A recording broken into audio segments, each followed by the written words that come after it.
the only people that knew were Andy Willman, my boss, one other lad called Jim, but even the presenters didn't know. Basically, I kept the helmet on the entire time. On the way to and from work, I used to wear a balaclava every day, without exception. I used to park remotely. I never took my wallet into work because it had a credit card in it, all that stuff.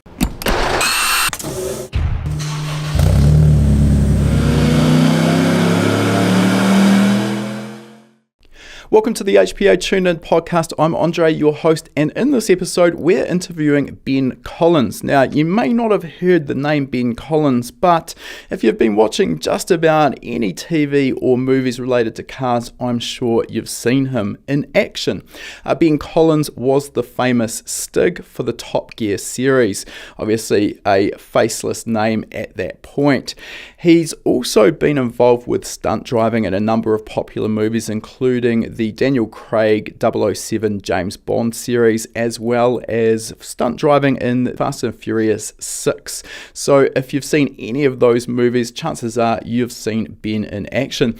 Now, this is a fairly wide-ranging interview because Ben has had a long and interesting career, including what I've just mentioned there. But one of the parts that I was really interested in was his early involvement with motorsport, where it turns out that he didn't actually get behind the wheel of a race car until he turned 18, and straight off the bat he proved to be pretty quick. And we talked to Ben today about the difference between those drivers who seem to have some natural talent behind the wheel and those who maybe have to develop that talent a little bit more through training and practice.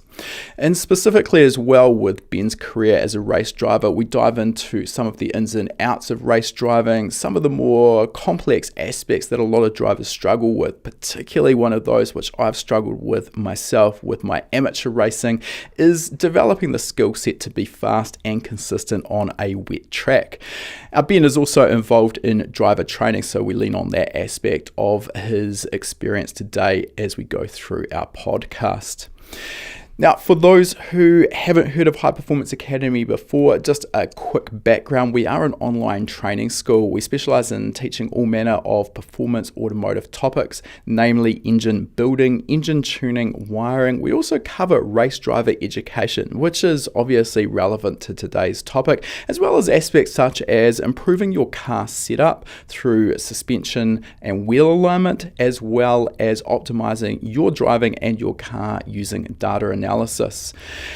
Today's topic, we really are talking a lot about race driver development. So relevant to today's topic is our Race Driving Fundamentals course, where we partnered with a local professional race driver here in New Zealand, and we developed a course that is guaranteed to improve your lap times. So if you are interested, maybe you're an amateur racer, maybe you're thinking about getting involved in a few track days, this course is guaranteed to improve your performance. Not only that, it's not just about lap times as well. By applying the lessons that you'll learn in this course, it's going to make your racing safer and more consistent, plus to top it off, you're also going to enjoy it more. So you can check that course out at hpacademy.com/courses. We will chuck a link to that course in the description for this podcast. And as a bonus, as a podcast listener, you can use the coupon code podcast75, and that will get you $75 off the purchase of your very first HPA course. All right, with our brief introduction out of the way, let's jump into our interview now with Ben. All right, welcome to the podcast, Ben. Now, Ben, you're probably famous as one of the most well-known yet faceless drivers out there in the racing industry with your time as the Stig for the Top Gear series. But before we get into your time as the Stig, let's roll back the clock a little bit. I'd like to know how you first got involved in motorsport and race cars in general. Well, first, thanks for having me on the platform, and it's great to join you. So, my passion for racing and for fast cars really, I can blame my dad for that. That was the inspiration. So, his general approach to driving and love of cars was very obvious. If you're a passenger, no two journeys were the same. Everyone was an adventure. And he had this amazing, I always get this confused with the DS, but it was the Rover SD1, the one that was wedge-shaped like a Ferrari Daytona. At least that's what Rover drivers told themselves when they drove it. And it was a cool looking car. It was pretty pokey. It was rear wheel drive, and he used to shoot down the driveway and rip the handbrake and slide it sideways out onto the road, obviously safely. He looked both directions, I'm sure, before doing this maneuver. No doubt.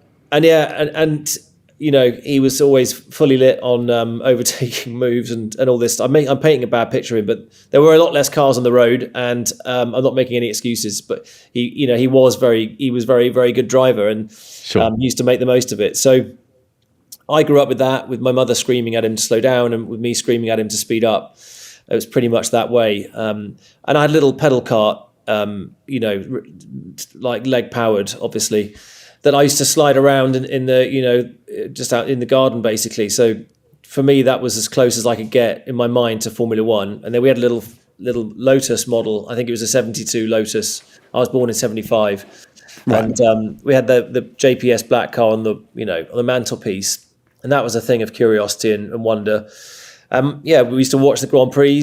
Used to love it. Just it was pretty cool. Actually, I wasn't a big fan of watching the races, but I was much more of a doer. Right. So I used to go nuts with the little pedal cart. I've probably talked too long about being a tiny person, but then it was there, and then we ended up moving onto a farm where there was some stuff that you could drive pretty quickly. We had a quad bike that you could flick into rear wheel drive only or 4-wheel drive. Did about 50 miles an hour. Fantastic on wet grass, and just used to take that and volley it around the farm as often as I could until it ran out of juice. So it was, and actually turned out it was quite good car control practice. So it did come into its own. But first touch of racing was not until I was 18, and that was at Silverstone. I went and tested a single seat car for the first time. It was a school car, and I did very fast times. It was as quicker than that had gone. It was for the record. It was for what it's worth, a school circuit record. Okay.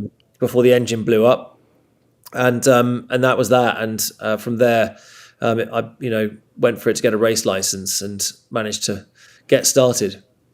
All right, so 18 probably traditionally is quite late to get involved in your first actual on-track racing. For a lot of professional race drivers, they're sort of doing this since before they've got a driver's license. So why did it take that long to actually get out on a race track? And at that point, did you have a road car driver's license? I had a road car. Yeah, I should do terrible things to it. But really, it was not an opportunity that was on my horizon, not even close. We moved around when I was a kid. I grew up in America. I was there till I was 10. I was competing, but I was competing at swimming, and that was, so I was training twice a day, full on. I was at a junior Olympic standard, and that was competition. And so the competition bug was definitely in there from an early age, from that side of things. But it just didn't exist on my horizon at all. I wasn't even aware that kids, could get into racing at all. And karting really is a much bigger deal. I think probably Australia, UK. It really wasn't a big deal in America. In fact, I was totally unaware of any go-karting races or anybody that did it. So it just didn't come up. And then I was back in the UK growing up. Again, it just wasn't the sort of thing I was aware of. So we didn't do it. And it was the first time I even drove a go-kart was when I was 18. It was all of it in one hit. I had to go in a go-kart, I had to go in the single-seater, and then that was a game changer. All right. So having been unaware of it, then there was no day I didn't wake up thinking about the same thing. So jumping in that single seater for the first time and going out, and obviously being quick pretty much straight off the bat. So what do you put that down to? Was it the experience drifting around a rear wheel drive quad bike on wet grass that translated nicely to what you were doing there? How did the pieces all fit together in your mind? I'm not sure that any of that was even in my head. That when you climb into a single seater, it's more like climbing into a fighter plane, and that's actually what my dream was as a kid, was to be a fighter pilot. So I had all the books on that. Used to read up on all these different adventures, and was fully interested in it. And actually climbing into the single seater, it looked exactly like the cockpit of a jump jet or something. It had all the small dials and controls and buttons and red switches. Don't touch those. The only difference was your backside was on the ground. I mean, It was like nothing else. It was like no real. It was totally not like a car. It really wasn't. You could see the wheels or just a bit of them, and you couldn't see much in front of you because you're sitting so low that the cockpit pretty much obscures most of your view. So it's very unusual, and it didn't really equate to anything else. And then I think just once I got going, and even just getting it in the gears, you got this tiny, almost the size of your thumb gear knob that wants to go in the wrong gears all the time unless you're very precise. So that took some getting used to. Bony controls, the pedals and everything, unbelievably responsive, which I loved. Tiny steering wheel, again, it was super responsive. One tiny movement, 1 millimeter, and the car reacted to that. So I just felt immediately at home in this world. It was very, which I had no rights to feel at home in it, but I did. And I guess it either comes naturally to you or it's something you maybe have to work towards. For me, it's both. I had an immediate affinity with what I was doing. It just came to me naturally, and then since then, you work at other parts of your trade because there's always more to learn. All right, that's a perfect segue into talking about the natural ability versus what you have to learn. Obviously, as you've just mentioned, you clearly were lucky to be born with a fair level of natural talent and an understanding of what you needed to do in the car. How far does that get you versus what you actually then needed to practice, learn to actually master your art as a racing driver? Well, I'm no master, so I'm learning every day. Every day I'm at school, and there's always more to do. And actually, even if you've acquired this, high level of skill, fantastic level of skill, or a superlative level, there's work to do. It's interesting, like a lot of. I've been thinking about it recently too, because it is a bit like riding a bike. I had 7 years out of racing up until this year we're in now, and then jumped back in. Immediately felt at home and was producing, strong lap times. And then I was thinking, so is it like riding a bike, or could I have done more? For sure, with more practice, it is a constant thing. You can always improve. There's always things you could do better. You're aiming for that sort of perfect lap that does never exist, but it's trying to get as close to that as possible. So although it felt good being back in and felt competitive and all that stuff and up the front, actually, if I'm really honest, there's more I could have done. But the thing with racing is quite often you don't get the opportunity to practice more unless you get into simulators and things like that when they're really, really accurate. But certainly the physical side of it, the training side, that helps. And there's a lot of things you can do to extend yourself physically and mentally before you get in the machine. But it's funny. It's a funny thing. It's not like being a sprinter. There's physical training you can do to be a sprinter, and you can work daily on that exact thing. But racing, you tend to have a limit on how much effort you can put into practice because you're limited on time. I mean, coming back to that, I think obviously my level of racing is nothing like yours. I'm just a weekend warrior at best, and I think even at the level I'm at, what I really enjoy about racing, it is something that you're always in search of that perfection, that perfect lap. And I guess that, as you mentioned there, you never really get to it because there is always, no matter what level you're at, my level, your level, Lewis Hamilton, Max Verstappen, there's always something that you can improve on. So that's one of the things I really love about motorsport is you're always striving for perfection that seems just a little bit out of reach. So there's always something that you can work on there. Yeah. But you can satisfy yourself if you're just out of reach of your competition. Yeah, that's probably enough. Yeah. Finishing in front of the other person's probably good enough. Now, when we're talking about natural talent there, I mean, a lot of listeners who maybe are just getting started in their own sort of entry-level grassroots motorsport might be sort of put off by that, maybe thinking, well, I don't have that natural talent. I can't sort of sense what the car's doing. I don't have a natural understanding of where I should be braking or what speed I should be running through this corner at. Does that mean there's no hope for them? Or if you don't have that, aren't lucky enough to be born with that built-in natural talent, is it something that can be learned with practice? I think so, yes. And I've seen that with people I've raced with. There's kind of two bookends. I mean, if you want to go to Formula One, you're going to need to have a high level of natural talent. Yeah. I'm afraid, because it's too competitive, and there's just too much to catch up on. But that's not to say that you can't race at a very high level if you don't work at it, and you really can hone those skills. And so some people creep up on these skills more cautiously, and the skill really is that moment when you start to feel what the tires are doing.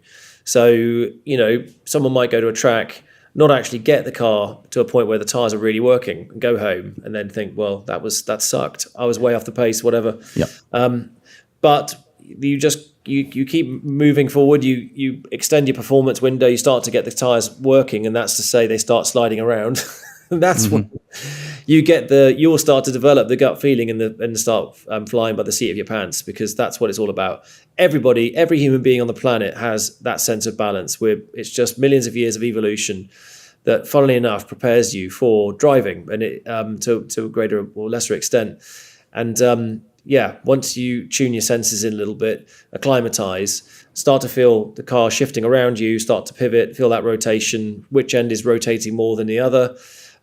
It comes to you, but there's a lot more to it than that, and particularly when you get into things like slick tires and downforce. But for most people starting on a more simple car, I always think of Mazda MX-5s. Yep. Machines like that are very true, and you can get to a place where you can feel what that thing's doing fairly quickly. Okay. So that understanding of what the tire's doing, that's sort of what the novice driver, in your opinion, should be sort of working their way towards? Yeah, I don't think you need to dream about tyres, but that is what's happening. When you go faster, the tyres reach their limit, and that's when they start to actually work. That's when you start to use the brake pedal properly to get the car to stop. Because up until that moment, everybody on the road thinks that 35% of foot pressure on the pedal is as much as you'd ever need.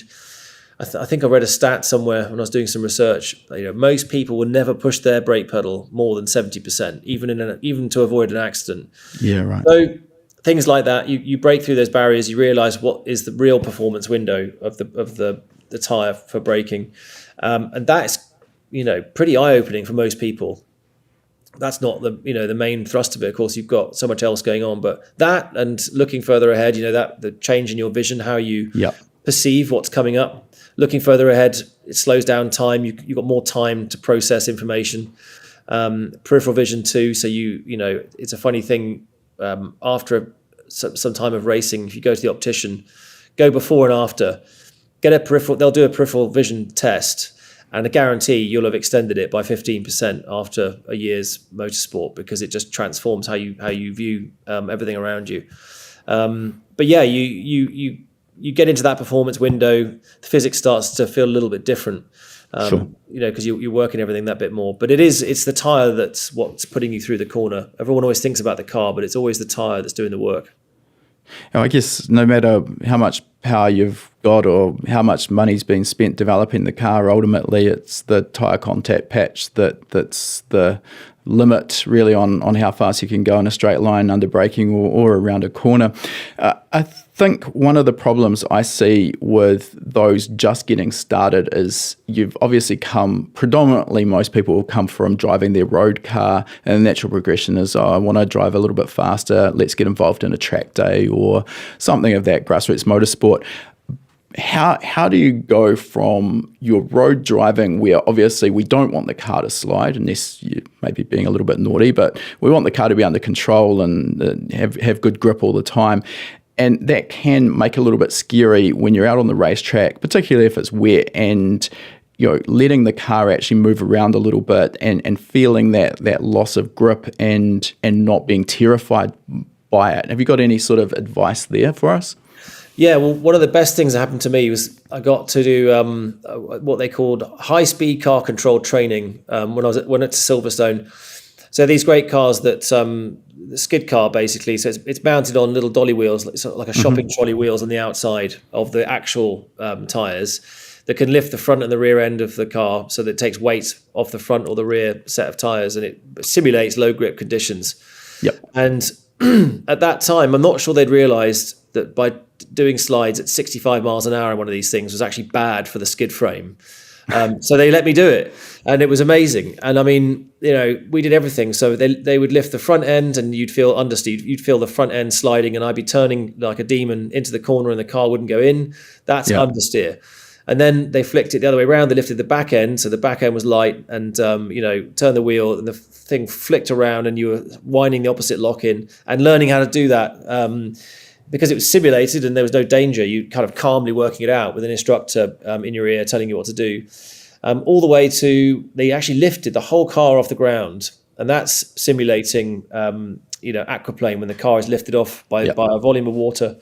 And that was really interesting, because as the car yawed sideways, the temptation is to hit the brakes or do something frantic with the steering, and that taught you not to do it. And then I ended up having these huge spins, sort of really like totally out of control, or so I thought. But actually, with the instructor, he was saying, look, you've got to turn your head like a ballerina. You need to look at where it is you want to go, and your arms will take you in that direction. So I learned how to catch spins. It turned out to be great training, because the first race I did, was it the first or second? It hammered down with rain, and then we went out and I was on brand new tyres, and they had no grip, and I think I spun 3 times. It was just a completely pirouettes, but caught all of them. So I kept it out of the wall, and my first year was frantic. I was spinning, going fast, crashing. It was all over the show while I learned the hard way. The skid training at the very beginning, super helpful. So whether it's on a frame or just getting hold of a V8 and doing some drifting, I think learning that muscle memory before you go on track is a huge confidence boost. Yeah, I think I sort of grew up with racing where I was terrified about racing in the rain, because for me, as just a weekend warrior, it was all for the fun of it. And for me, initially, the risk reward kind of skewed more towards risk when it was wet. And it's only probably been the last couple of years I've sort of embraced it and understood, well, if I want to compete in a series and be competitive, well, this is part of racing. But what I've actually found in the last couple of years as well is I learn more in a single session in the wet than probably a full season in the dry, just because you're much more likely to exceed the limits of grip, and it forces you to learn car control. Sort of, what do you think about that? Yes, I mean, what the racing in the rain forces you to be very sensitive with the controls, and actually, depending on what car you're in, but usually, and that also depends on what the tyre is like. Sliding around usually involves going off the track. You can get away with some stuff, but let's be honest, if you rock up at a corner 100 miles an hour and lock the fronts, you're in for a serious journey. It doesn't usually end well. So that first touch on the pedal is so important, and having that sensitivity under your foot to put the right amount of pressure in to get the weight transfer, to create grip in the front tires, to make them stop you. That stuff is vital. But in the early days, you're going to scare the crap out of yourself getting that wrong, or not adjusting the brake bias enough to put it to the rear, and all those kind of elementary things. And even changing your line, because you might be making your life incredibly difficult driving on an area that's been covered in rubber from all the dry sessions. You're now driving on ice. Whereas the ones that are thinking about it have gone offline, finding better grip than you're driving on. You're driving on a much harder track. Sure. So I think it teaches finesse. I mean, it does teach finesse, and there are moments when you're driving with that finesse, and you do take a walk on the wild side and have to slither through, particularly when it's standing water. I think standing water is the one where you really are in the casino. Yeah, that's terrifying. Well, it's rough because you have to go for it. There's always someone who's going to, if you don't do it, someone will take that risk. You have to take the risk in the puddles, and it's a nasty sensation, because it's not as consistent as just driving on a wet track. You get used to that. You can drive the same line, but puddles make life interesting. Let's talk a little bit about driving lines, which you just alluded to. So I think another thing that most novices without a lot of experience will tend to do on a wet track is, and understandably so, drive the same lines that they would drive in the dry. And then you look at some professionals, particularly you watch the likes of maybe Max Verstappen on a wet Formula One race, and even during the formation lap, he'll sort of be out off the racing line, almost testing to see where the grip is. So can you tell us why the racing line doesn't work in the wet? And is that always the case? Should we always be avoiding the racing line, or does it develop over the course of a wet race? Yeah, I don't believe that it is always the case that you go offline. It's not always true. It really depends on the tarmac. On a resurfaced track, it can be just as good on the normal line, and you might take some freakish line and just find yourself going slower. It's a case of really suck it and see. You made a great example with Max Verstappen. I can't remember if it was 3 or 4 years ago, but I was at the British Grand Prix watching the last complex of corners at Brooklands onto the Woodcut Straight there, and it had been dry all weekend. I think it was one of his first. It might have been his first season in F1 actually, so it might be further ago. Anyway, I think it was his first year in F1. It had not rained all weekend, and I wasn't sure if he'd even ever raced at Silverstone Grand Prix track before. So he was like for him, he was a complete rookie. And it had bucketed down with rain, so they gave them 2 warm-up laps before the race start. And it was brilliant to watch. I was with some guys who were there first Grand Prix, and I was pointed out, I said, look at this guy. He is the only one experimenting with the lines. And he went completely on the outside at Luffield, which I know that is a route round that corner. It is it's totally offline, and you basically skirt the grass. So there's a risk that if you overcook it, you've got no runoff. You go straight in the gravel, but it's much quicker. Anyway, the race got underway. He shot up about 3 or 4 places and was lapping 0.3 quicker than anybody else, and a huge chunk of it was in that corner. It was visible. He was the only one doing it. The whole grid, all the experienced ones weren't using the same line as early as he was. And so you got to try it. You got to go out there and try different stuff and see what works. Watch, and also keep an eye on what other people are doing, because they might try something freaky that works. Yeah.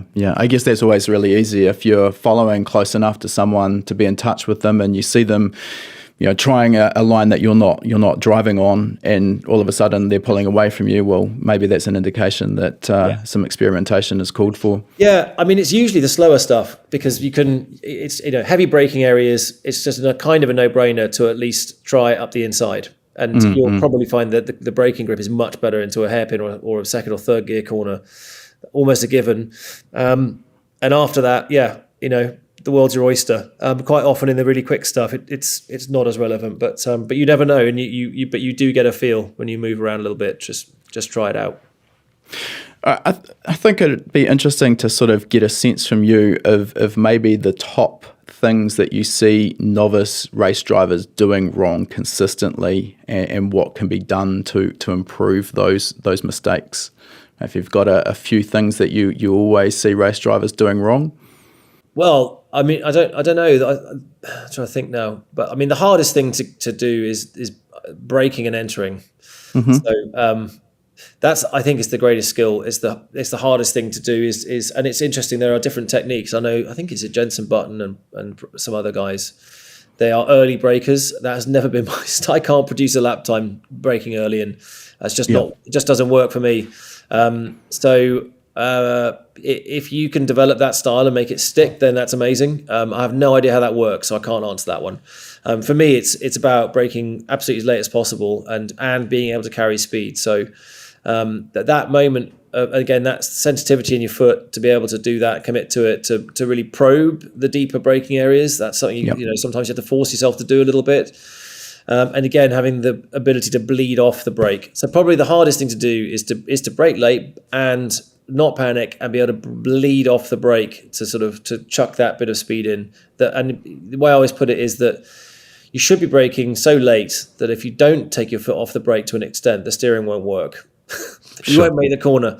And maybe that's not that helpful advice. But no, yeah. I think that I totally get it. It might sound a little bit strange for those who maybe haven't played around on a racetrack before, but what I see is a lot of people try and bring their road car driving techniques and apply those on the racetrack, which obviously we're trying to do two very different things. In the road car, we don't brake very hard, which you kind of alluded to earlier, and we're trying to brake in a straight line, and generally we want the car to feel smooth, whereas on the racetrack it's hard, late braking. And I think the stuff that I see from the data I look at, drivers braking too early and nowhere near as aggressively enough, not building up that initial braking as quickly as they can. I get what you mean now. So yes, brake pressure, applying enough and applying it straight away. Sure. So you got to get that, again, depending on what kind of car it is. If it's a road car on the track, they don't have as much grip, but still you've got to get on that pedal because you need the weight transfer. Without the weight transfer, you just don't get as much stopping grip passed over to the front wheels. But yeah, I would say there's certainly getting enough brake pressure on. Steering position is another one. If you start messing about with any funny passing the steering wheel techniques that some of us got taught at the driving test for road driving, you can forget that. You have to have your hands in a fixed position. I guess, the simple one is just, which perhaps it's not necessarily the sexiest piece of advice, but it's just about being smooth. It's all finesse. The fastest guys really very, very smooth. Jackie Stewart was an absolute classic, and still is. But for smooth driving and getting that across, it's a real ballet. So the car can be really on the limit, but overactive steering when it's not necessary is another one that upsets the car. And I suppose another classic is for novice drivers is holding the thing too tight on the way out of the corner. So the car just wants to free up. You need to get the steering wheel straight, but they're still holding steering lock on, which actually slows the car down. Just got to let it out. So I think there's a couple of things that you've mentioned here. You've talked about bleeding off the brakes. You've just talked about there on the corner exit, drivers trying to keep the car too tight.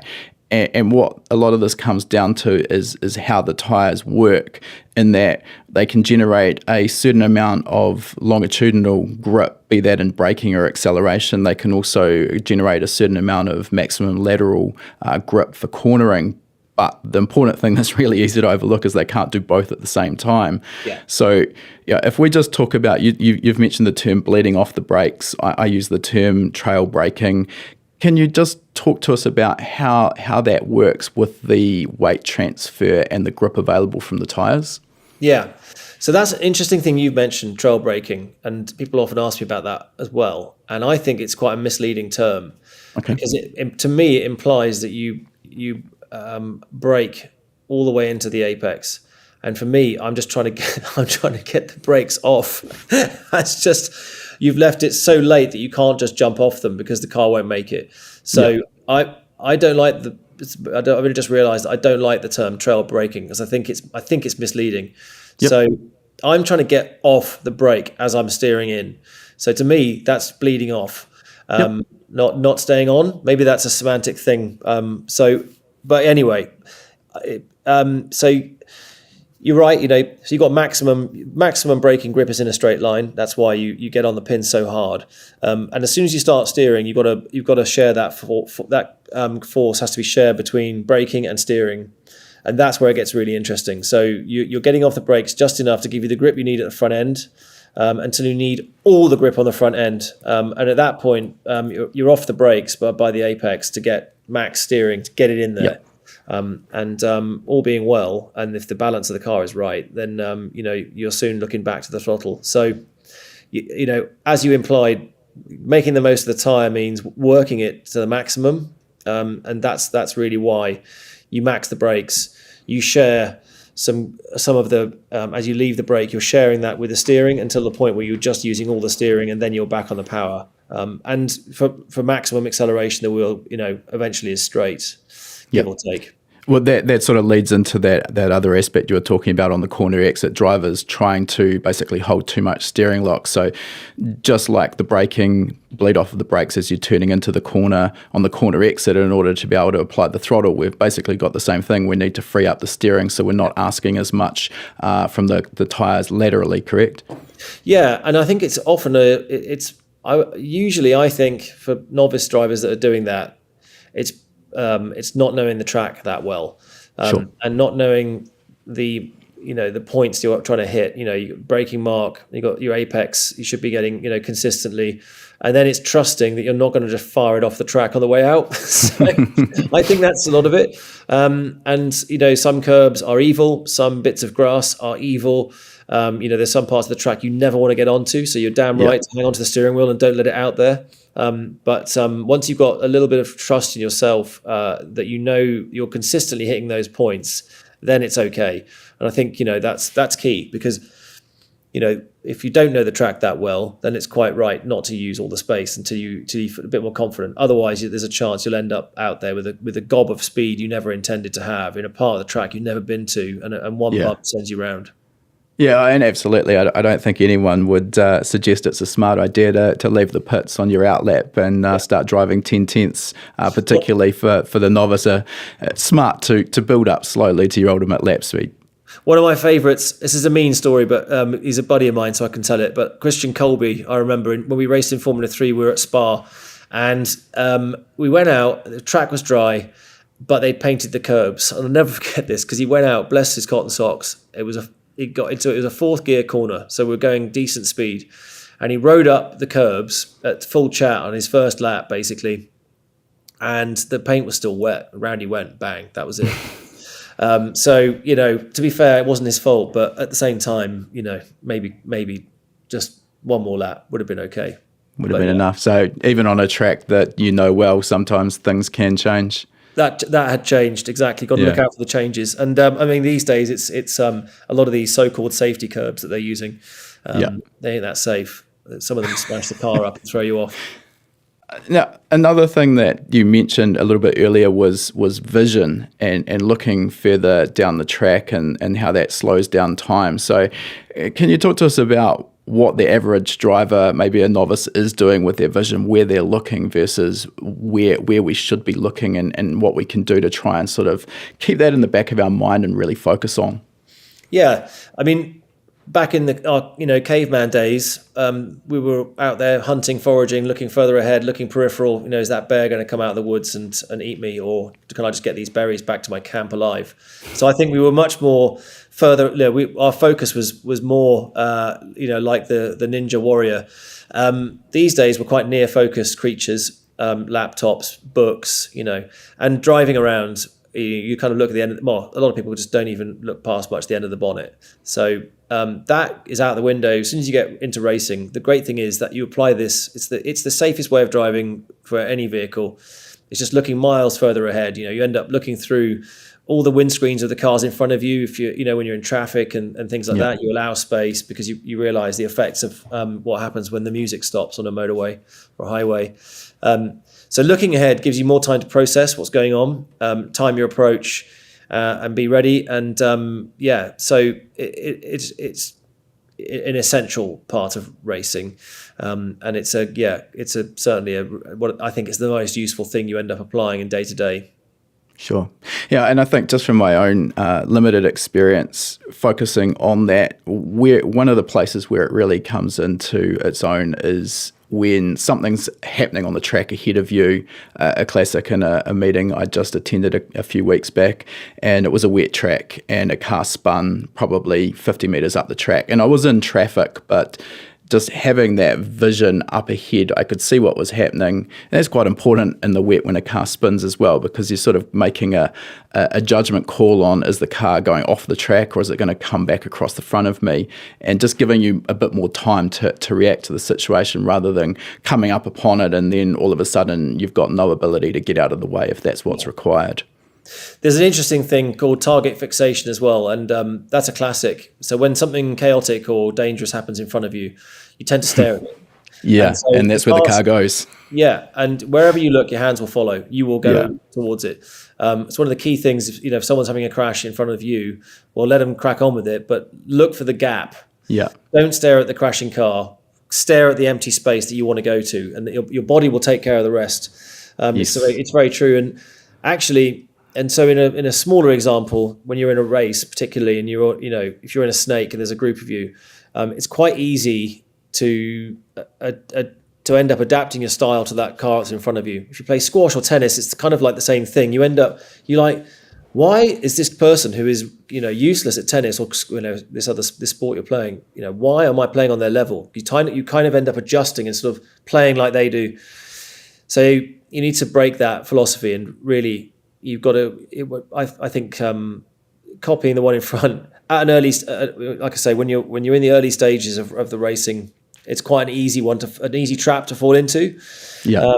And that as a result, the best thing to do is you arrive on the back of someone and deal with them as soon as possible. Don't get, for the numerous reasons, psychologically as well, it's the best thing to do. You just get on the attack immediately and get past them.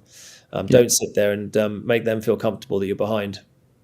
Yeah, I think that target fixation is something that's super easy to overlook. It happens without people actually realizing what's going on. And I mean, I think it goes for just about anything where a bit of speed's involved. I'm involved in a bit of mountain biking and as well as snowboarding. And those are two other sports where that exact same thing happens. Something goes wrong and all of a sudden you're looking at a tree and what do you know? You hit the tree, hopefully not too hard anyway.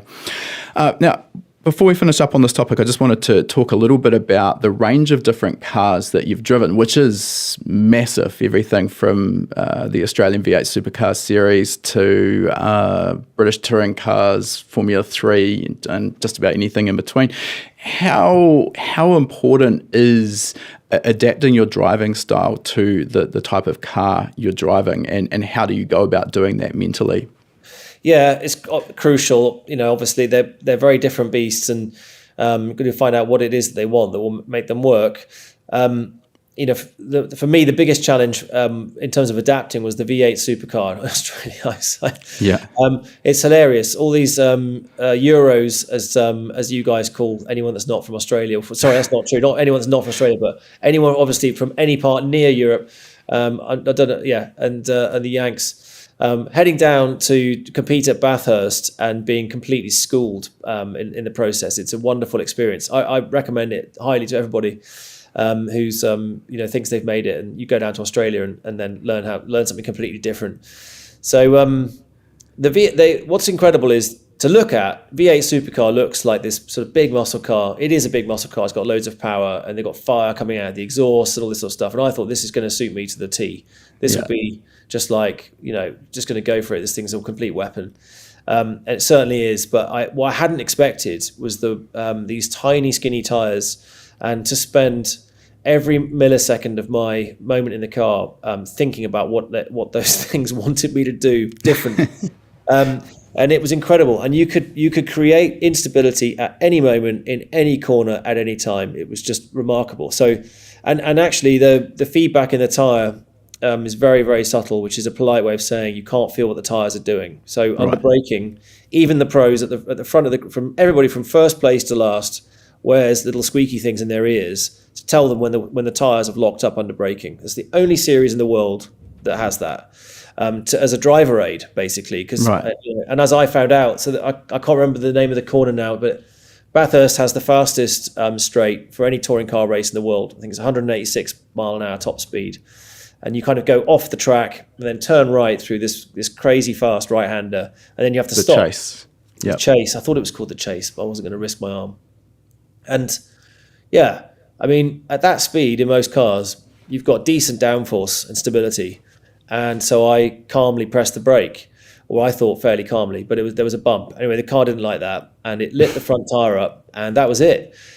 And it didn't just like lock up a tiny bit. It savagely locked that tyre, and there was no pulse braking technique, reducing pressure, pumping the pedal, all that crap was useless. So I was still doing probably 175, and then focus switches to there's a serious chicane here. What do I do?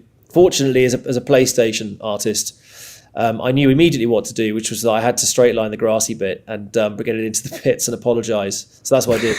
But it basically, and it punctured both tires. Well, it was not quite punctured. One of them was punctured, but it had gone through the canvas, so that set of tyres was just destroyed. And of course, if that happens in the race, you've just ruined the race. Yes, absolutely. That's an unnecessary stop. I mean, I could go on because there was a million different experiences that were just unusual, but it was an amazing challenge. So I had to adapt very quickly and figure out what was going on, apply different forces to understand what the tyre could absorb at different points in the corner. But even in the fast stuff, typically everything we just talked about, okay, slow down on the brake, get the car in, and then start to pick up the power.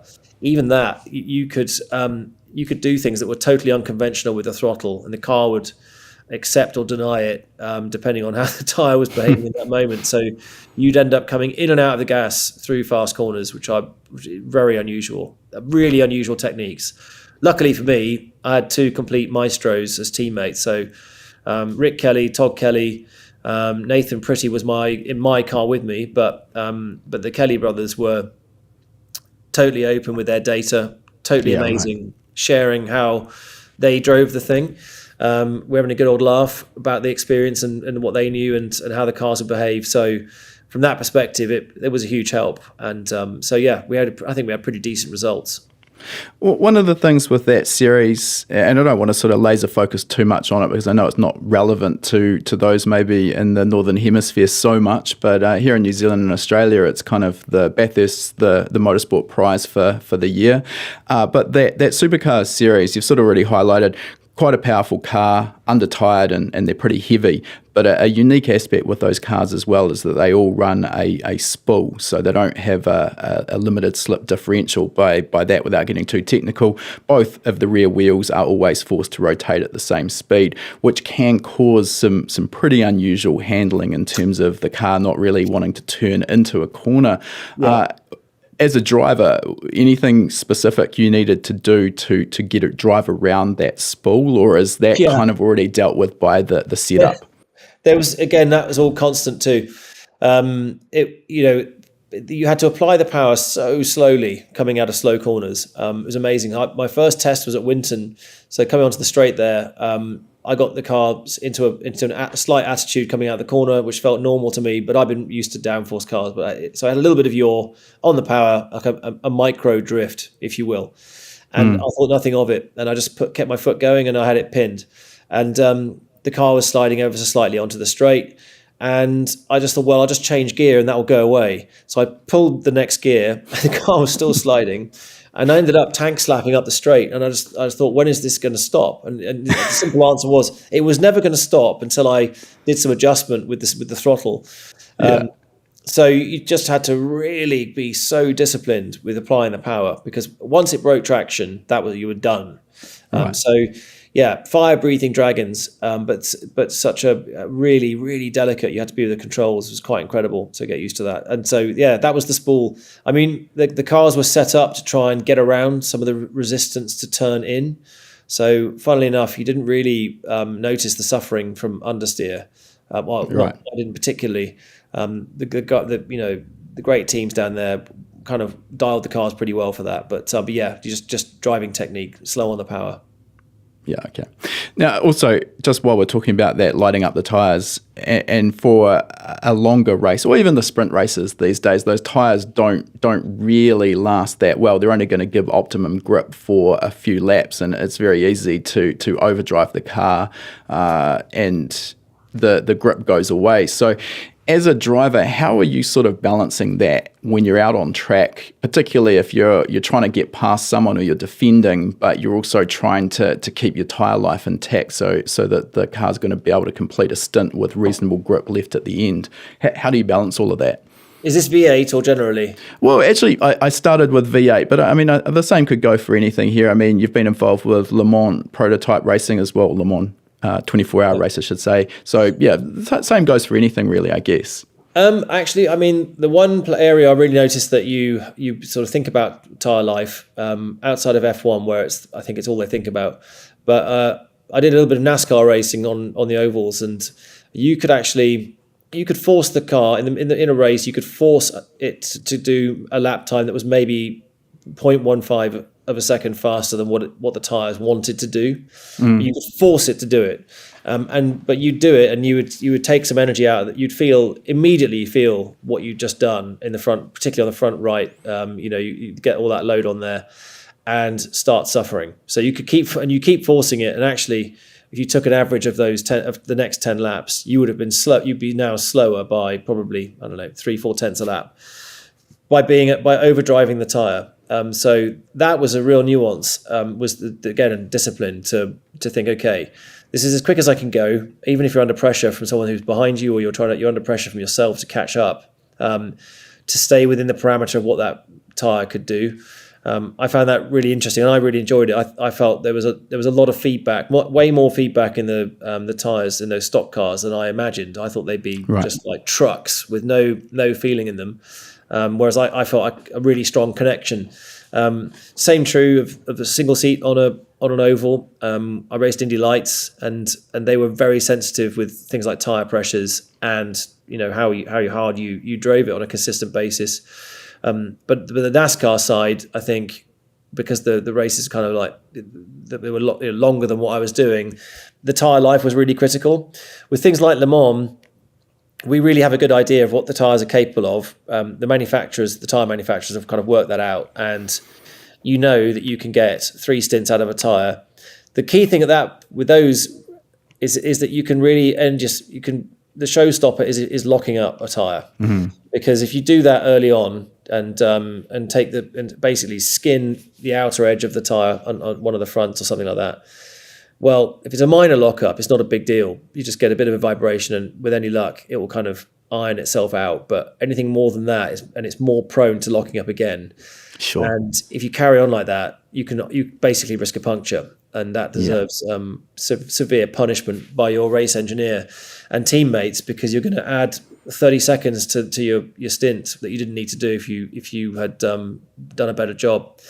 So that one is the one, to produce the times, like I was saying, braking so critical. But if you overcook it, when you've got to do 3 hours on that set of tyres, you are carrying the can, and you've got to think, right, these are my best friends for 3 hours, or they're going to be my worst enemy. So you've got to try and gauge that and think about the 3 hours. But for me, it's more about the braking. If you really overdrive and the car's sliding everywhere, I think that's unlikely, because normally you've got the car well balanced for race trim. It should be set to be less aggressive than it was in qualifying. That's the idea. So that you're not kicking the tail out of every corner. If the car is not set right and it's oversteering from the get-go, they're going to have a miserable time with longevity. So, I think you can make life much easier with a little bit of setup change between qualifying and race. Yeah. Just one thing you mentioned there, I just wanted to come back and sort of dive into a bit more. You mentioned if you've had a minor lockup, that you're more likely then to have that same tyre lock up again. That's because you've sort of almost squared off a little portion of the tyre, so it's almost naturally tends to find that same flat spot there when you're braking hard the next time. Yeah, exactly. It's just more prone. It's a weak spot basically, as that wheel's going round, and say you're applying a constant force to it, but you're on the limit, and it will be gripping, but it's like a roulette wheel. It will find the weak spot, and it'll want to lock up on that again, and then you're in deep trouble, because then it gets hot and more angry than it was before. It's like squeezing a zit; just gets more angry. It gets angrier and angrier the more you mess with it. That is not an analogy I've heard before, but I can get it. Yeah, it's like having a boil.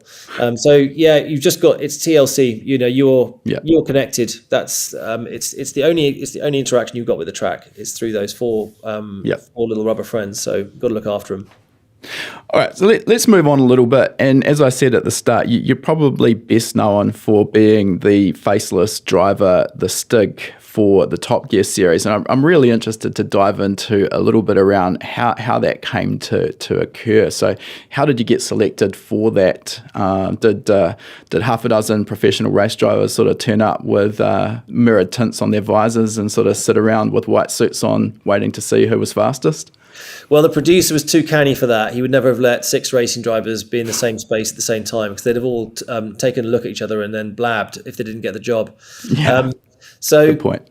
I'd sort of I'd seen Top Gear on the TV. Top Gear has been running since the 70s, but it had a reboot in 2002, and I'd watched it and I thought that looks like a lot of fun. And I got in touch and I badgered away, trying to get in touch with different people, and eventually got through to a guy who said, "Oh, so and so is going to call you and take you down to the track." So I went to the track.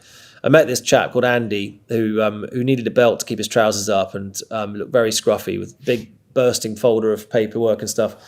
And it turned out he was the sort of boss. I didn't know what an executive producer was, but that's the main man. And Right. But this was totally unbeknown to me. So he produced a stopwatch, a Ford Focus, and basically stared at me with his thumb on the button and just said, "Go." And off I went. So I went round, did some laps. He did actually show me the route around this airfield that I was supposed to take. And so, yeah, I drove the wheels off it as fast as I could do it. Being a road car, the front tires got very hot very quickly. And after a few laps, I thought, well, that's it. And he just said to me, "Is that it?" And I said, "Yeah, that's as fast as I can go." So, okay. And didn't tell me whether I'd done well, awful, nothing. Okay. He just said, "Yeah, well, thanks. Yeah, we'll be in touch." And then they weren't. There was no one in touch. So I sort of went off and thought, right, it's going to do other things. But about a month later, someone did get back to me and said, "Oh, can you come to the track again on Tuesday?" I said, "Yeah." So I rocked up, and there was a set of white overalls. And in between, they'd filmed the death of the black Stig. So my predecessor was unceremoniously shot off the end of an aircraft carrier and crashed into the sea, never to be seen again. And I put on this new white suit and went to work, and that was the beginning of my story. Now, how hard was it over the time you played the Stig to keep it a secret? I mean, surely your friends and family must have struggled to keep that secret. Well, you can't trust them, can you? No. So ironically, I mean, at the beginning it was very easy because I just didn't tell anybody. So that's dead simple. The only people that knew were Andy Willman, my boss, one other lad called Jim, but even the presenters didn't know, and the camera team used to keep, basically I kept the helmet on the entire time. On the way to and from work, I used to wear a balaclava every day, without exception. I used to park remotely. I never took my wallet into work because it had a credit card in it, all that stuff. I just thought, let's just keep this simple. So from the get-go, that's what I did. And I followed that, and that worked perfectly. Except that as time went on, you are human, and you kind of, but I mean, even afterwards, the guys used to have a drink afterwards and stuff. And I'd sort of like, just have to go home. Oh, that's tough. And then after a while, because you make really good friends, I'd stay. It's funny because I got a picture of it, but I would stay, but wearing the balaclava, which is strange. But obviously on an airfield, so there was no one else looking around, thinking, "Who is this terrorist?" Yeah. We were among friends, but yeah, got to know them. Eventually, of course, the presenters were introduced to me as well, and the net just grew slightly. So, but in the end, I think there were about 160 people at the BBC who knew who I was. And then annoying things like having to sign insurance forms and things like that I had to do in my real name. Things like hotel bookings, but I had a solution for that. I came up with a fake ID, which was Richard Jameson, which was I made it as a combination of the presenters' names for checking in and out of places and getting to meetings and stuff. So it only got hard at the end because towards the end there were leaks to the newspapers, stuff like that were happening, and and at the very end, unfortunately, the BBC revealed me in the TV guide, and that was kind of a showstopper. So it was at that point I realised it's the end is coming. So sure, it's time to plan an exit. Yeah, okay. Let's sort of dive into what was involved with the job as the Stig. So you're setting benchmark times in some pretty impressive cars. How much time did you get in a car to actually go out and put in a really fast lap? Not long. Everyone was always in a hurry because it was busy days. The studio days consisted of doing that business with the whichever car we had on the day. Then we'd do coaching the celeb and then get them out to their interview and other bits and pieces that would happen through the day. But also with a road car, the tires just melt. I mean, on a supercar, so like the Bugatti Veyron, good example, heavy machine. It just chewed its tires, and these tires were 50 grand a set. I think they're cheaper now, but at the time they were 50 grand. That's in, what is that? That's dollars. So Aussie dollars. What's the conversion to a US? I can't remember, but it's a lot. And on the day they came, I did 2 runs. We had to refuel it in between the runs, and after 4 laps, I would say the tires were done. The sheer force that going through them to get it to stop. And then all the aggro going through the corners with 4 tires with it was the Super Sport, had 1200 horsepower clawing through those tires. So after the laps I did then, there were black lines everywhere because it had ABS. But just even with the ABS, the sheer force pushing into the tarmac on these big fat tires was just huge. So yeah, they were done. 2 sets in the space of 20 minutes. So 100 grand worth of tires in 20 minutes. Yeah. Does that make you super popular with the manufacturer? Actually, it did because it went quickest, so that was okay. As long as you do the job well, then I think it's all right. So in terms of time, other cars maybe a bit more time when So if you had a lighter coupe or something, you could rattle around, get a few more laps with it. And I was always very very focused on getting the absolute max out of myself and the car at the same time. So I didn't want to ever leave anything on the table. I mean, it was not like someone else was going to come in and compete with the time, but purely out of honor. I just wanted to make sure it was a true reflection. So you're trying to do your best for the manufacturer, because this became over time quite a sort of coveted title, didn't it? Yeah, and I took it super seriously. When that suit went on, that to me meant you have to be perfect. Yeah. So get absolutely everything. That's what the character is about. The Stig is about getting absolutely every ounce of speed out of that machine. So I did feel a responsibility when I put the clothes on. Now, I did a little bit of research and digging, and I don't quite know how accurate this research was, but from what I read, you also set lap times better than Jenson Button and Nigel Mansell? Yes. That's got to be pretty satisfying. Yeah. I mean, well, Mansell was a hero of mine and probably Jenson's growing up and going through racing. Yeah. So he was the first Formula One driver to set a time in the Suzuki Liana, the reasonably priced car. He drove the wheels off it. I mean, it was really amazing to watch. I'd never done a lap time in that car. I'd only driven it really to show the celebs around, and actually never really went that fast. I used to go fairly quick, but I didn't want to scare them. So I had no idea what the thing was capable of, but he was a good 6 seconds quicker than anybody had gone, off the street, if you like. It was something like that, 4 or 5, 6 seconds or so. A lifetime, basically. Yeah. So having watched my hero set this time and then go off, producers turned around and said, "Yeah, well, you're next." That's got to be daunting. It was tough, and actually with Nigel, I switched cars because I thought that the tires had melted, and there was something wrong with the gearbox. So we actually had 2 cars back then, and he had a second bite at the cherry, basically. So yeah, I think it was the next week was my turn, and I had to try and beat a world champion. So there was no pressure. So just about shaded his time. And then it was a sequence of very, very skilled people going through and giving it a shot. Yeah. Damon Hill was another one. I suppose I was lucky. Lewis Hamilton came down. He looked dangerously fast, but fortunately it was a bit wet and a few corners. Nice. So you got a free kick on that one. I mean, I poured a couple of buckets maybe here and there. But yeah, he was really impressive. Everybody was, and it was quite funny. I saw Mark Webber down there as well, who I used to race against in Formula 3. And actually he recognised me immediately from the way I walked, apparently. So I had to sort of convince him not to tell. But no, it was fun. It was good times.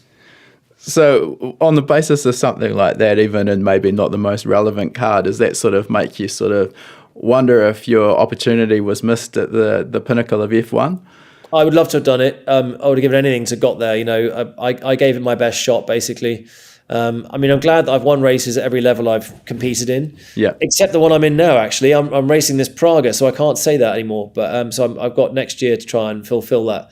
But yeah, I would love to have made it there. I'm very lucky though to have done what I've done and gone to Le Mans in a an LMP1 with a Formula One engine. We had a V10 Judd, 800 horsepower monster kicking out, huge speeds with the carbon brakes, all the downforce. In fact, more downforce than a contemporary F1 car back in the day.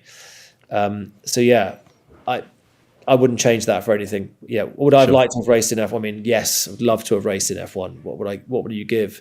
It's a dream thing, but only the few can make it to that place. I got close, but no banana. Now I'm a very passionate spectator. Sure. Yeah, I mean, I think it is the pinnacle, and anyone who's grown up with a passion for motor racing's probably had dreams of standing on the podium. But as you say, there's only a handful of drivers will ever make it. So it's not within reach of most of us. Moving on, a bit of a change of pace here. Another kind of interesting aspect of your career is your professional driving services as a stunt driver, and more specifically around the James Bond movies. So, how did you get to be a stunt driver, and what's that actually entail? Well, something you'll sympathise with, because I gather you fell off your bike. I broke some ribs, so I was qualifying in Romania in this amazing street track. It was pretty gnarly. It had bumps everywhere, manhole covers. It was a really, really awesome track. It was twisty but fast. There was a fantastic rhythm to it. And I managed to get pole position. And then on the way into the pits, it was past the checkered flag. A car had crashed. I slowed down for the yellow flags, and the guy behind didn't. Stuffed me round into the crash car. And I went from 130 to a dead stop. And broke 4 ribs, bone in my neck. It was pretty heavy stop. So that laid me out, really. I missed, obviously, that weekend's racing, and then I wasn't fit to race in the next one. But ironically, within a week of that crash, I had a phone call to go and work on a movie. So it was National Treasure 2 was the name of the film, and the stunt coordinator got in touch, invited me to go to Pinewood Studios and look at what they were doing and have basically do a tryout. So I went out with one of the guys who was doing some driving and sat in with him. So I braced myself as he flung this thing around, and my ribs were in agony.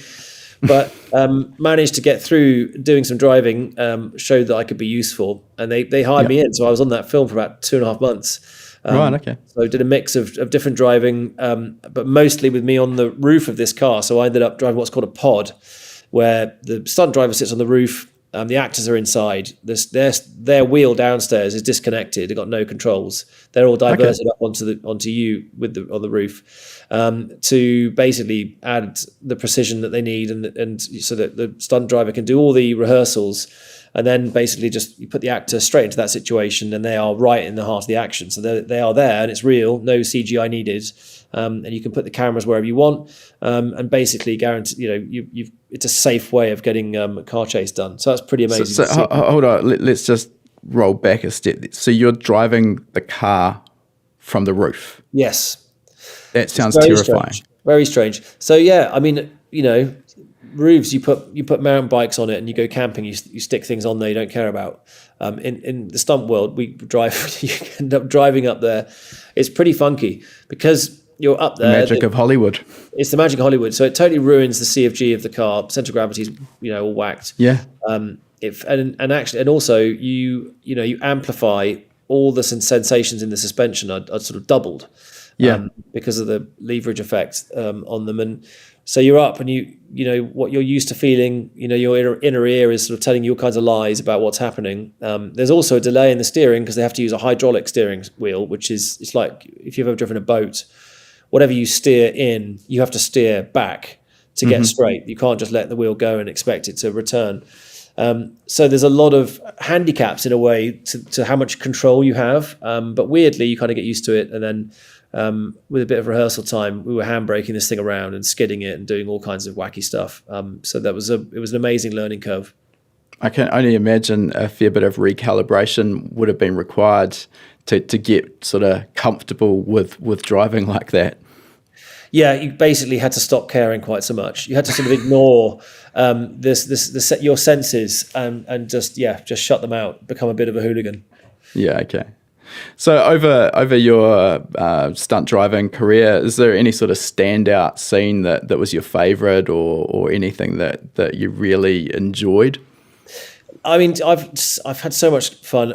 You know, it was for me, blew my mind first time I doubled James Bond. You know, Daniel Craig on Quantum of Solace was the first Bond film I worked on.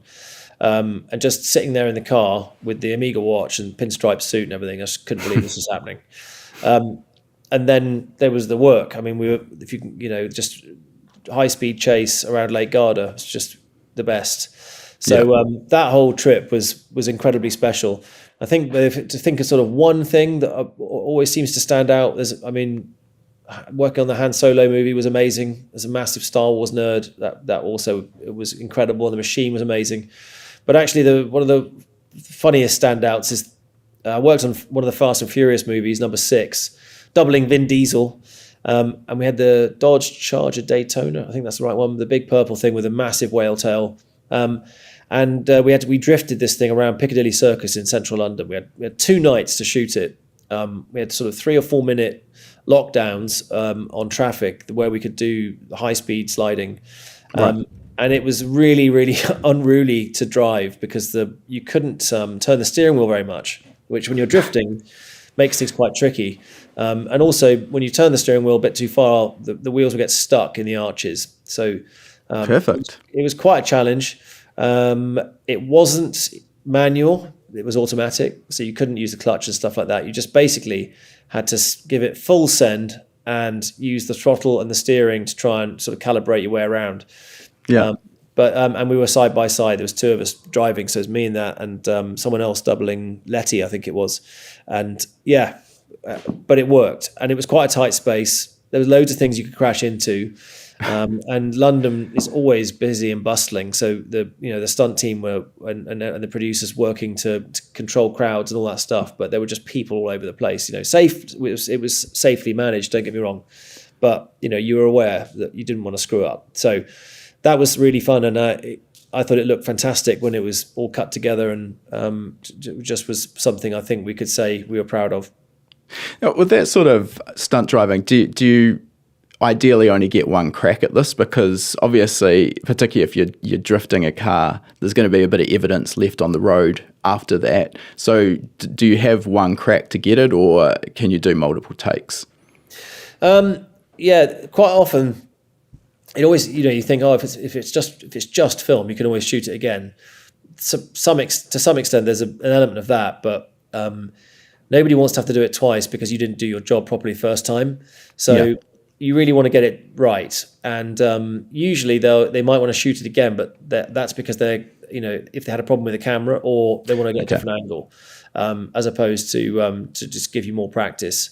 So you really want to be on your A game. And you see some of these shots, and then they are gutting because the stuff that doesn't make it. If there is a technical problem on the camera or something like that, and that one was a really good one, or because some of the stuff what you'll do is organic, especially when you've got a crowd of cars doing something. But most of the time it's very well covered, and but you never know exactly which ones you'll be repeating, so you've got to make them all count. Sure. All right. Right, now, just to finish up, I just wanted to talk a little bit about some of the modern crop of supercars or hypercars now that you get to test drive and basically evaluate. And I'm interested for a start to see, you've obviously been driving these high-performance supercars and hypercars for a long period of time. What's your take on the way manufacturers are changing their design aims and what you've seen with modern technology? The hard thing is now, everybody seems to just want to go faster. And so every year, cars have more grip, more power. And I'm not sure that that's really that much fun. It's a sort of, how do you change that? There seems to be no going back. So recent years, it's been, you've got a V8 or bigger engine, and then they add turbos. So it's just more and more powerful, but actually less and less drivable. So in the high end stuff, obviously performance is key. If you're trying to sell a supercar or a hypercar, you don't want the one someone's like, oh no, but it's really comfortable. It's just slower than everybody else's. So that's why it's a trap. This has become a bit of a marketing trap, really, where you've got these performance stats now that are selling these cars that in real terms are actually not maybe that relevant to the everyday enjoyment of these cars. Yeah, basically. I mean, that said, I drove the Bugatti Chiron Super Sport. I hope that's the right. Yeah, the other day, and I just thought I'd throw that in really casually. It was a mind-bending experience, and just a real privilege to drive this thing. And that car was capable of 330 miles per hour. I think 1,600 horsepower. But and you might say, well, what's the point in that? But that's like saying, well, why bother with Concorde? It's the endeavour was worth it, because the way that car handles is way better, than the first Bugatti Veyron. And I'm not putting anything down on that. That was also a fantastic piece of engineering, but this one's just better. And the styling is just, there's a few tweaks in that are improved. And I suppose in that way that the jewel in the crown is that it has this extra horsepower, and you can do these insane things from a standing start. It's just got phenomenal power all the way through. Weirdly, though, really comfortable to drive. And so that one goes against what I was saying. I mean, that Chiron is so user-friendly. The way they've organised the power delivery, it doesn't try and frighten you. It's actually it's very much with you. So I mean, of course, the next thing is electric and how that's going. And power delivery with that is definitely one big dollop.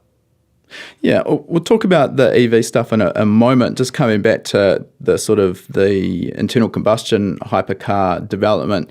Back in the day, I mean, one that's always a standout for me, although sadly I don't think I'll ever afford one, is the McLaren F1, which I think is kind of, most people would consider at or close to the pinnacle of an analog supercar.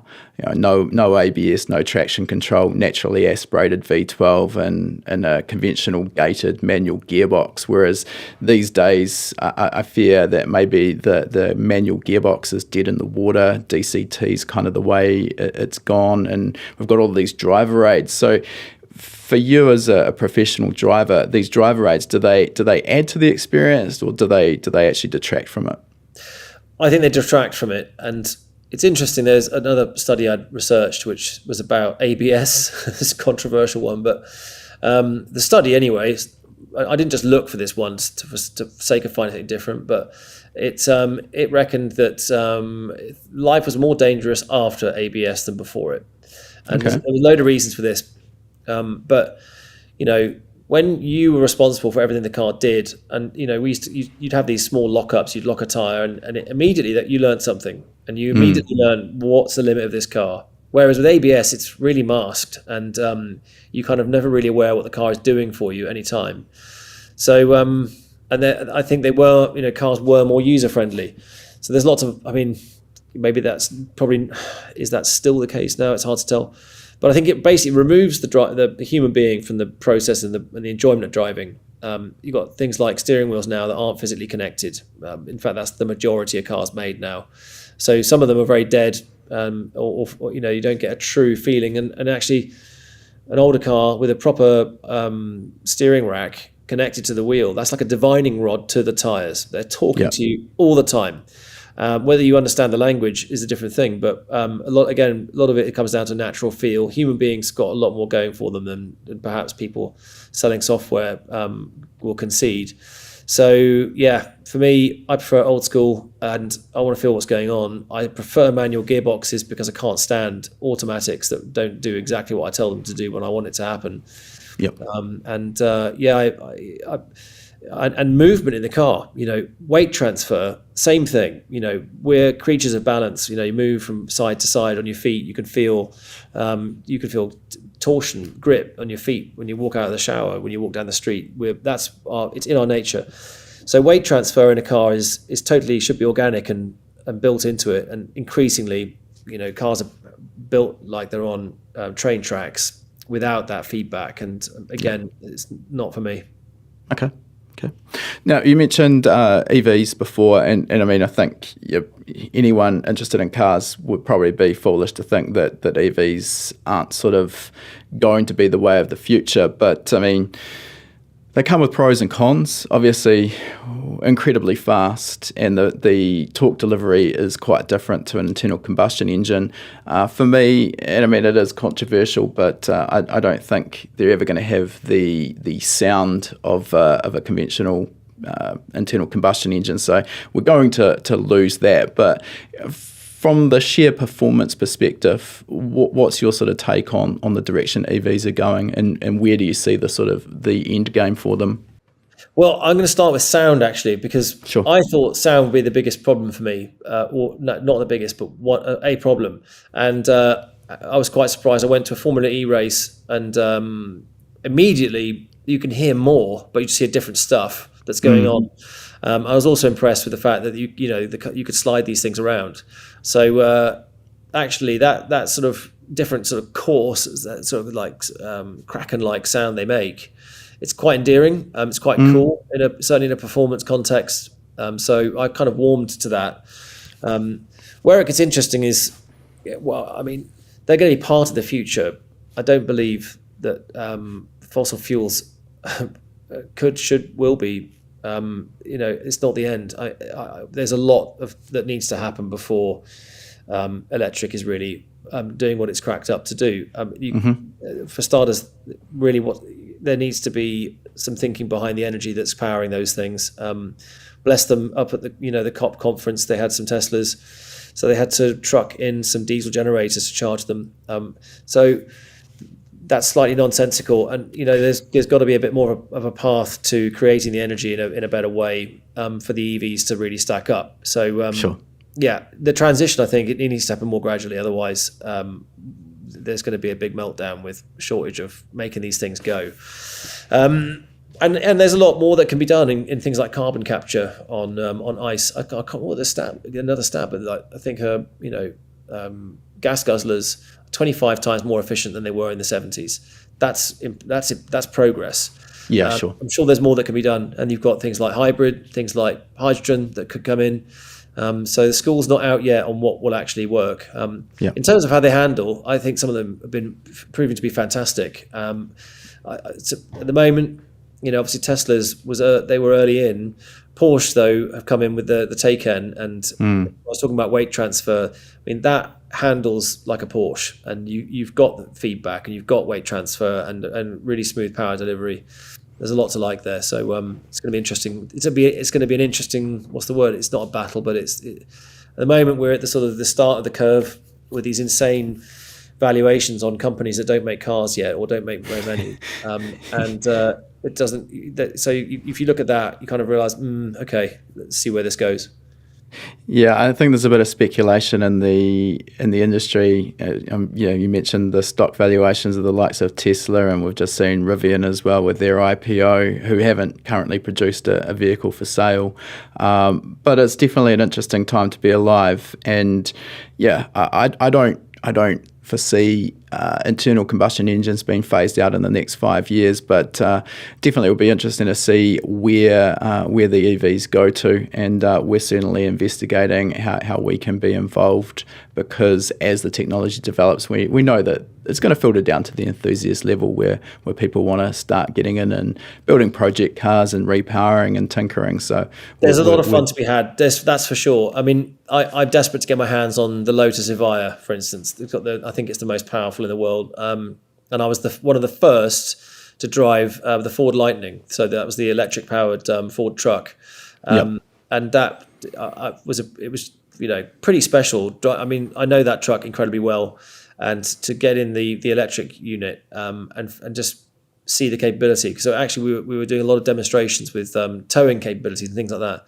It was so easy. We're talking, you can use tiny amounts of accelerator pedal it made towing incredibly simple. You've just got power underfoot the whole time. So there's super drivable. So there's a lot to like. But I think, at the end of the day, preference and technology will drive the change.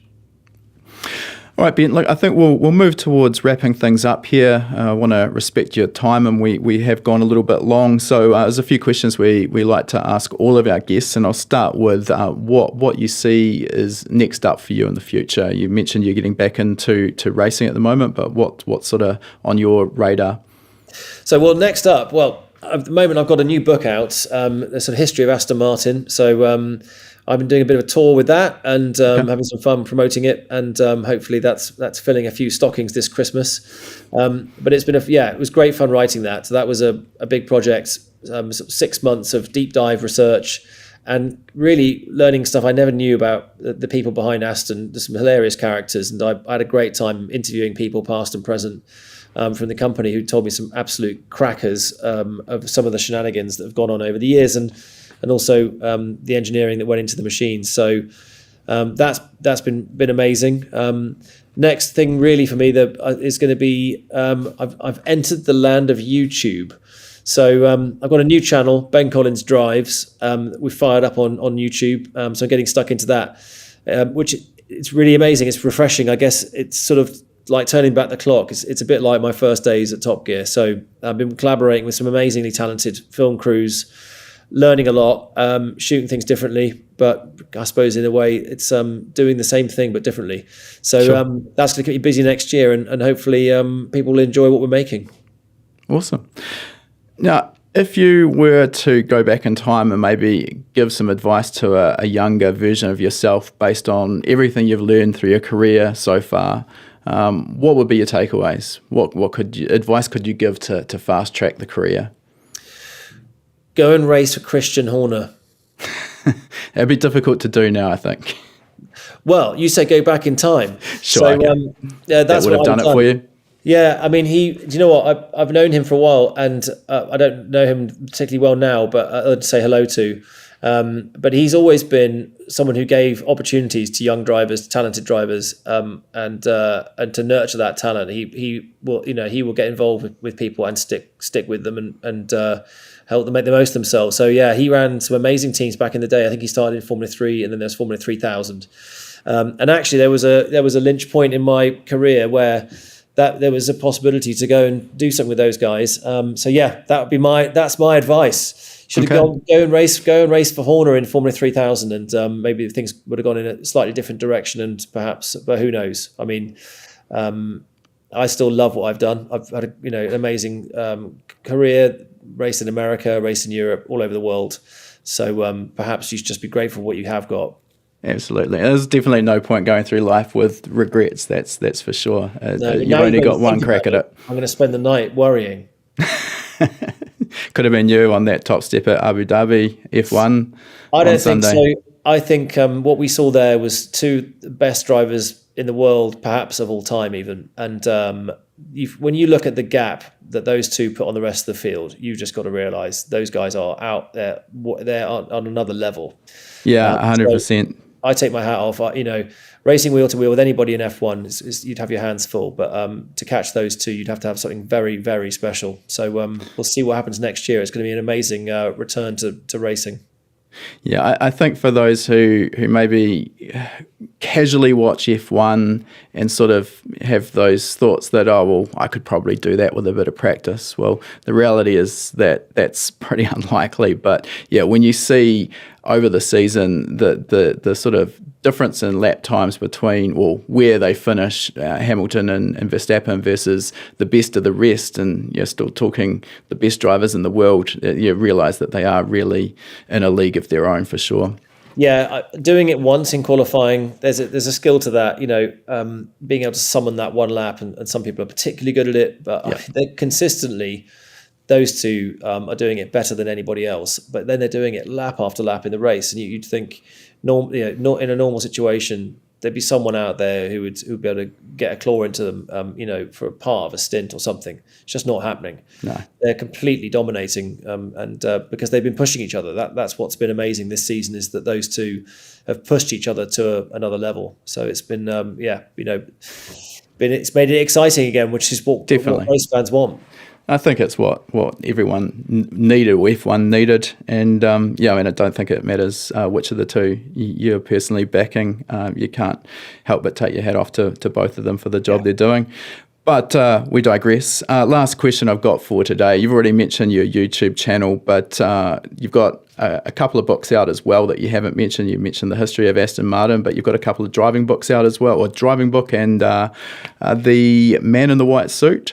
If people want to find those or follow you on other social media platforms, where are they best to go to? Yeah, so I'm getting busy on Instagram with Ben Collins Stig, at TikTok, Ben Collins Drives, and like I said, that matches the YouTube channel, Ben Collins Drives. And the books, hopefully, they should be available on Amazon or in some of the bookstores near you. The one that's titled How to Drive, which is self-explanatory, but a lot of stuff we were talking about with those performance driving skills. It's basically using, I suppose, making the most of your natural abilities, and I suppose taking things I've learned from the racetrack, from working in movies, that you can apply it to the road to make yourself a safer and better driver. But I've done it in a different way, because a lot of these, I'm not one for reading manuals. So what I did was basically explain all these skills using stories. So I picked lots of funny stories from Top Gear, from the film sets, to really bring these skills to life. So hopefully people will enjoy it. It's a good read, hopefully, and not just not a high-vis jacket. I could definitely vouch for your How to Drive book. We've got that on the shelf, and I thoroughly enjoyed it. Thank you. All right, Ben, thank you very much for your time today, and we wish you all the best with your upcoming racing. Well, you're a star. Keep making the great content, and hopefully we'll maybe go and do some track stuff soon, produce some video. Sounds good. Thanks, Ben. Take care. All the best. Thanks for having me. All right, that concludes our interview. And before we sign off, I just wanted to mention, for anyone who's been perhaps hiding under a rock and hasn't heard of High Performance Academy before, we are an online training school, and we specialize in teaching a range of performance automotive topics, everything from engine tuning and engine building through to wiring, car suspension and wheel alignment, data analysis, and race driver education. Now, remember, you've got that coupon code. You can use podcast75 at the checkout to get $75 off the purchase of your first course. You'll find our full course list at hpacademy.com/courses. Important to mention that when you purchase a course from us, that course is yours for life as well. It never expires. You can rewatch the course as many times as you like, whenever you like. The purchase of a course will also give you 3 months of access to our Gold membership. That gives you access to our private members only forum, which is the perfect place to get answers to your specific questions.